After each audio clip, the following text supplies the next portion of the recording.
एक गांव में एक किसान रहता था। वह दिन भर खेत में मेहनत कर उसमें उपजी फसल से अपने परिवार का भरण पोषण करता था।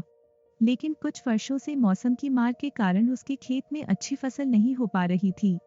कभी बाढ़ तो कभी ओले तो कभी सूखे से उसकी फसल बर्बाद हो रही थी। इस कारण वह बड़ा दुखी रहा करता था। एक दिन दुखी होकर वह परमात्मा को कोस रहा था। तभी परमात्मा ने उसे दर्शन दिए और उसके दुख का कारण पूछा। किसान बोला, भगवान, आपको खेती की कोई जानकारी नहीं है। आपके कारण हर साल मेरी फसल बर्बाद हो जाती है और मेरे परिवार के सामने भूखे मरने की नौबत आ जाती है। एक साल मेरे हाथ में मौसम को नियंत्रित करने की शक्ति दे दीजिए।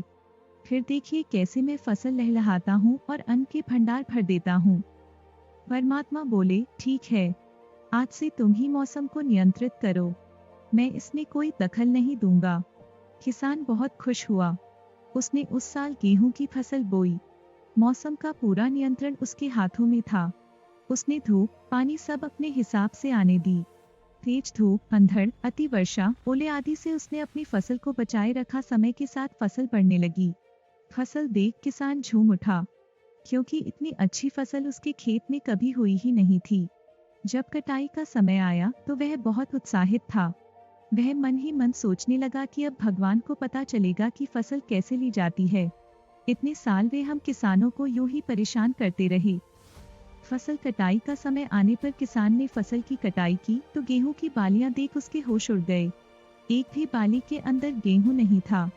वह विलाप करते हुए परमात्मा को याद करने लगा। परमात्मा प्रकट हुए तो वह बोला, हे भगवान, ये मेरी फसल को ये क्या हुआ? परमात्मा बोले, इस बार सब कुछ तुम्हारे नियंत्रण में था। तुमने हवा, पानी, धूप सब कुछ तो फसल के अनुकूल रखी, फिर भी वह खोखली रह गई। जानते हो क्यों? इसका कारण है कि तुमने फसल को संघर्ष का अवसर ही नहीं दिया। न वह कड़ी धूप में तपी, न ही बारिश की तेज बौछारों को सहा, न ही वह तूफानी अंधड़ से जूझी। इस कारण वे खोखली रह गई। कड़ी धूप, तेज वर्षा, आंधी तूफान जैसी चुनौतियों के आगे फसल खुद को बचाने संघर्ष करती है। इन चुनौतियों का सामना करने से जिस शक्ति और ऊर्जा का संचार उनमें होता है, वही अंततः अन्न के रूप में उनकी बालियों में संग्रहित होता है। इस बार बिना संघर्ष के वे खोखली रह गई। सीख, जीवन में चुनौतियां और संघर्ष अति आवश्यक है। चुनौतियां से जूझने और संघर्ष करने से हमें कई आंतरिक गुणों का विकास होता है। हम साहसी, जुझारू और आत्मविश्वासी बनते हैं। ये हमारे व्यक्तित्व और प्रतिभा के विकास में सहायक है। बिना संघर्ष के हम आंतरिक रूप से खोखले रह जाते हैं। सोना भी तपकर की कुंदन बनता है। इसलिए कठिन से कठिन परिस्थितियां सामने आने पर हमें संघर्ष से डरना नहीं है, बल्कि संघर्ष के लिए तैयार रहना है। सफलता प्राप्ति का मार्ग अवश्य सुदृढ़ होगा।